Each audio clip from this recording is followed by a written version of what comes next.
Buenos días, profesor. En esta oportunidad, el grupo conformado por Galván Ponce Johnny, Ricra Agüero Jenny y mi persona Dragón Lluvia Rosa Stephanie, presentaremos el análisis del caso 2, el cual trata del conflicto por el uso del agua en la cuenca del río Santa. Para empezar, daré una breve reseña de la organización de este trabajo. Como sabemos, el agua es uno de los bienes más importantes y escasos que tienen las personas alrededor del mundo. El acceso a este recurso es una necesidad primaria y por lo tanto un derecho fundamental. En nuestro país, así como en muchos otros países del mundo, la mayoría de la población no dispone de un servicio continuo de agua potable y en algunos casos ni siquiera tienen acceso a este, por lo que las personas se ven obligadas a consumir agua de unas fuentes no recomendadas y lo que ocasiona enfermedades y problemas económicos sociales. En el caso de la cuenca del río Santa, esta está ubicada en el norte de la costa de Perú, perteneciente a la vertiente del Pacífico. Drena un área total de 14.954 kilómetros cuadrados y se localiza en el departamento de Ancash, comprendiendo parcialmente una serie de regiones llegando hasta el departamento de La Libertad. En segundo lugar, tenemos el resumen del contenido, el cual en este trabajo se aborda el conflicto por el uso del agua de la cuenca del río Santa. Este recurso hídrico, el cual es esencial para la agricultura y generación de energía hidroeléctrica y el consumo humano de varias ciudades y comunidades. Sin embargo, en los últimos años se ha visto la creciente demanda de este recurso, no solo por la sociedad, sino también para el uso de la agricultura intensiva y también por la minería, por lo que genera ciertas tensiones entre los actores involucrados. Veremos según la perspectiva del óptimo de Pareto, el cual nos da una alternativa como un proyecto de una gran envergadura, el cual podría ser la construcción de una nueva represa para aumentar la disponibilidad de agua para la agricultura intensiva, lo cual podría ser una solución óptima. Luego analizaremos en base al liberalismo de Nozick, el cual indica que es posible justificar la asignación de derechos de agua a los propietarios de las tierras aledañas al río. Sin embargo, esta visión ignora los derechos de las comunidades indígenas que han utilizado tradicionalmente el agua del río y que podrían verse desplazados o marginados por la privatización de este recurso. Finalmente, desde la perspectiva de Rawls, el cual indica que la justicia social exige que se priorice el bienestar de los demás desfavorecidos. En el caso de Río Santa, esto implicaría garantizar el acceso del agua para las comunidades más vulnerables, como las poblaciones indígenas y las comunidades rurales que dependen de la agricultura como subsistencia. Para empezar con el desarrollo del contenido, empezaremos con el requisito 1, que es el contexto de la organización. En este nos indica que las diversas actividades humanas que se desarrollan en la cuenca del río Santa son en mayor o en menor grado responsables de la alteración de las condiciones naturales de los ecosistemas. Los afluentes del río Santa están siendo seriamente contaminados por prácticas mineras inadecuadas, pasivos ambientales mineros, así como efluentes urbanos no procesados o tratados y residuos sólidos que llegan a alterar la calidad de las aguas de la cuenca.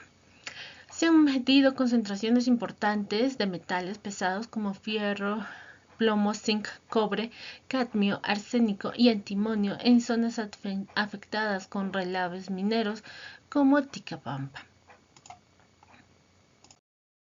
Bien, ante todo, buenas tardes. Mi nombre es Jenny Ricra Agüero. Y para continuar con la exposición, vamos a hablar sobre el análisis de la teoría de óptimos de Pareto aplicado al caso propuesto. Bien, la cuenca del río Santa está ubicada en el Perú. Enfrenta serios desafíos en la gestión del agua debido a la competencia entre diversos usuarios, como agricultores, empresas mineras y proyectos hidroeléctricos. La teoría del óptimos de Pareto ofrece un marco útil para analizar cómo se puede lograr una asignación eficiente y equitativa de este recurso. Para eso vamos a ver la situación actual. En la cuenca enfrenta problemas a través de la contaminación y escasez de agua, exacerbados por actividades mineras y la falta de regulación efectiva. Es claro ejemplo hablar sobre el reciente colapso en una mina llevado a la contaminación del río Plata, afectando directamente al río Santa y a las comunidades que dependen de él por su abastecimiento hídrico. Bien, las implicaciones para alcanzar un estado óptimo de Pareto en esta cuenca sería necesario implementar políticas que equilibren las necesidades de todos los actores. Esto podría incluir regulaciones más estrictas sobre las actividades mineras y mecanismo de compensación para las comunidades afectadas. Sin embargo, la falta de un marco legal claro y la intervención inadecuada por parte del Estado hace que esto sea una situación muy complicada. Bien, el concepto de óptimo de Pareto es basado en una situación en la que no se puede mejorar la situación, la calidad de vida de un individuo sin empeorar la de otro. En el contexto de la distribución de agua, esto implica que cualquier cambio que beneficie a un grupo, ya sea de los agricultores, no debe perjudicar al otro, que vendría a ser pues de las comunidades locales o de las empresas mineras. Aplicación práctica de óptimos de Pareto. Bien, para aplicar el óptimo de Pareto en la cuenca del río Santa, se puede considerar algunas estrategias, ¿no? Como política de reasignación, que consta en implementar una política que permite la reasignación del agua entre los diferentes usuarios. Por ejemplo, se podría priorizar el acceso del agua para el uso agrícola en épocas críticas, mientras que se limita su uso pues, durante periodos de sequía. También hablamos sobre los incentivos económicos, que puede ser establecer incentivos económicos para promover el uso más eficiente del agua, implementación de un impuesto sobre la producción agrícola que genere pues ingresos para proyectos medioambientales, podría ayudar y a equilibrar la necesidad. Y por último, también podemos hablar sobre el mecanismo de negociación, ¿no?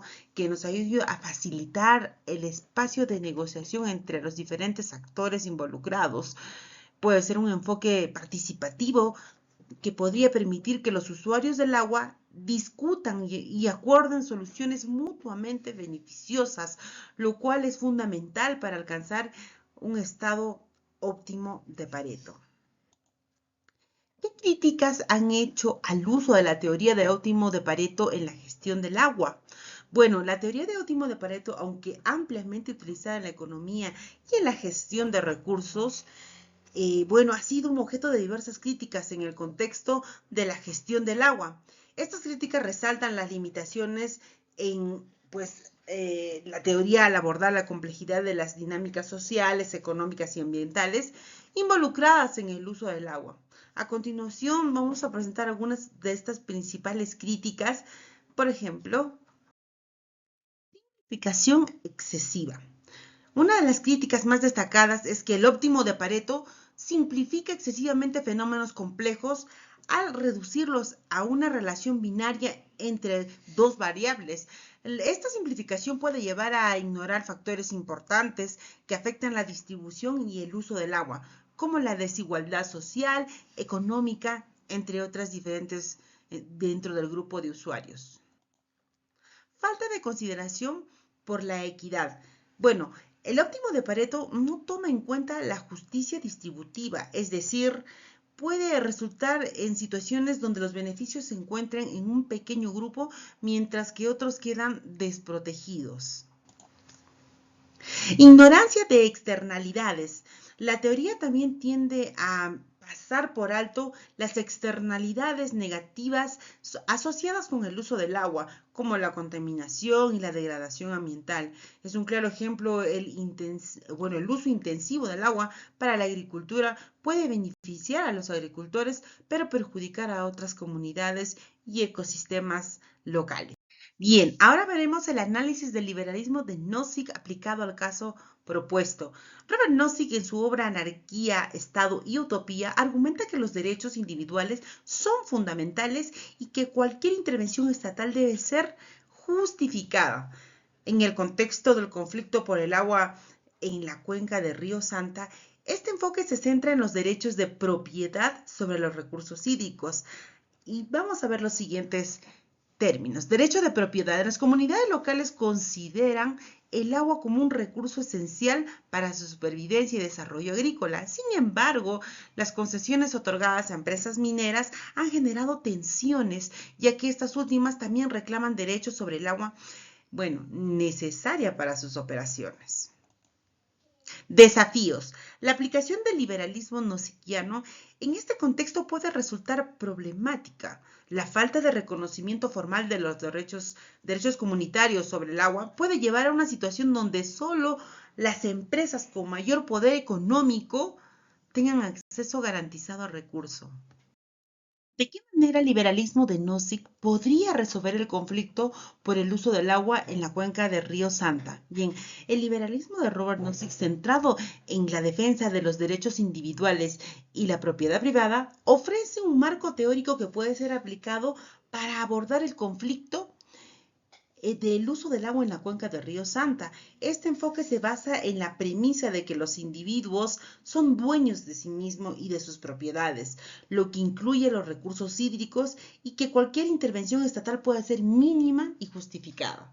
Para estas propuestas vamos a ver los siguientes temas. Derecho de propiedad. Bien, desde la perspectiva gnosiquiana, cada actor en la cuenca del río Santa tendría derecho de la propiedad sobre el agua que utiliza. Esto implica que la legitimidad en la adquisición, los derechos del agua deben ser adquiridos de manera justa, y según Nozick, esto puede lograr a través de trabajo y el uso eficiente del recurso. También vemos sobre la transferencia voluntaria.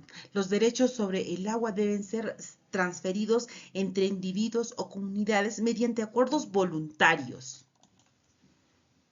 Intervención estatal mínima. Nozick aboga por un Estado mínimo cuya función principal es proteger los derechos individuales. En el contexto de Río Santa, esto significa la regulación limitada. El Estado debería intervenir solo para resolver disputas entre los usuarios o asegurar que no exista violaciones a los derechos de propiedad. Justicia en la rectificación. Nozick también plantea un principio de rectificación para corregir injusticias basadas en la adquisición de propiedades. En el caso de Río Santa, el reconocimiento de derechos históricos. Si ciertas comunidades han sido históricamente marginadas en su acceso al agua, se debería considerar mecanismos para rectificar esta situación. Esto podría implicar compensaciones o ajustes en los derechos actuales para asegurar que todos tengan acceso equitativo al recurso. ¿Cómo se relaciona la concepción de libertad negativa de Nozick con el uso del agua en la cuenca del río Santa? Bien, la concepción de libertad negativa de Nozick se refiere a la idea de que la libertad consiste en la ausencia de interferencia por parte de otros, especialmente del Estado. En el contexto del uso del agua en la cuenca del río Santa, esta perspectiva puede ofrecer un marco para entender cómo se podría gestionar los derechos sobre estos recursos hídricos. Relación entre la libertad negativa y el uso del agua.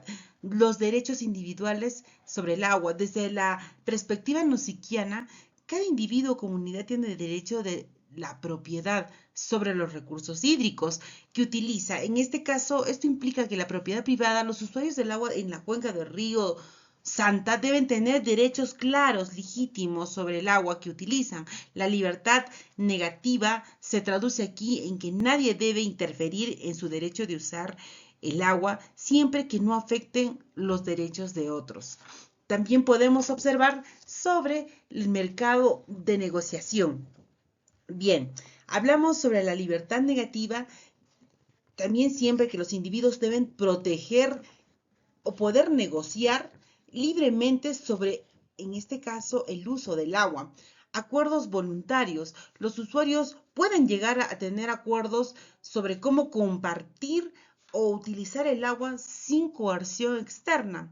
Eficiencia económica. Al permitir también que el mercado determine cómo se distribuye el agua, se fomenta una eficiencia. Profesor, buenas tardes. Soy el alumno Johnny José Galván Ponce. Ahora vamos a realizar el análisis de la calidad de vida de la sociedad peruana aplicando la estrategia Maximin de Rawls en el uso del agua en la cuenca del río Santa. La estrategia Maximin de John Rawls se basa en el principio de maximizar el bienestar de los miembros más desfavorecidos de la sociedad. En el caso propuesto sobre el uso del agua en la cuenca del río Santa, esta teoría resulta clave para abordar las desigualdades existentes en el acceso al recurso hídrico. La cuenca del río Santa, una de las más importantes del Perú, abarca diversas provincias que dependen del agua para fines agrícolas, domésticos, industriales y de generación de energía eléctrica. Sin embargo, la distribución de recursos no es equitativa. Grandes empresas agrícolas y mineras suelen acaparar este recurso, en perjuicio de los pequeños agricultores y comunidades rurales. El desafío radica en diseñar una política hídrica que contemple las necesidades de todos los grupos más afectados, como campesinos, agricultores, de subsistencia y de las comunidades indígenas, garantizando a su vez el desarrollo sostenible de la región. Los pequeños agricultores y las comunidades rurales ubicadas en las partes bajas de la cuenca suelen ser los más perjudicados. Estas poblaciones enfrentan limitaciones en el acceso de agua debido a la sobreexplotación por parte de grandes empresas y a la mala gestión de los recursos. La brecha en el acceso de agua está vinculada a la falta de infraestructura prioritaria de agua para actividades comerciales. La contaminación del río por desechos mineros e industriales empeoran esta situación, afectando la salud y las condiciones de vida de las comunidades más cercanas. Algunas propuestas de solución aplicando este caso o este principio es la redistribución de recursos, establecer cuotas de agua que prioricen a las comunidades más vulnerables. Las empresas deben acceder al recurso solo después de satisfacer las necesidades básicas de estas comunidades. Inversión e infraestructura. Asimismo, se debe implementar proyectos de almacenamiento y distribución de agua que beneficien a las zonas afectadas. El control de la contaminación es fortalecer y regulación ambiental y aplicar sanciones severas a las empresas que dañen el ecosistema del río Santa. En conclusión, la estrategia Maximin de Rawls proporciona una base sólida para priorizar el bienestar de los desfavorecidos en la gestión del agua en la cuenca del río Santa. Al garantizar que las políticas públicas tengan un enfoque inclusivo e equitativo, se puede mejorar significativamente la calidad de vida de las comunidades vulnerables, a la vez que se promueve un desarrollo sostenible y armonioso para toda la región. Este enfoque no solo es ético, sino también estratégico, dado que una población saludable y productiva beneficia al país. Algunas recomendaciones: el fortalecimiento de la regulación y control ambiental. Implementar normativas estrictas para prevenir la contaminación por actividades mineras e industriales. Esto debe complementarse con sanciones ejemplares para los infractores y la promoción de tecnologías limpias. Políticas de redistribución y cuotas hídricas. Diseñar un sistema de asignación equitativa que priorice el acceso al agua potable y para el riego de comunidades rurales antes de satisfacer las necesidades de las grandes industrias. Gracias por su atención, profesor.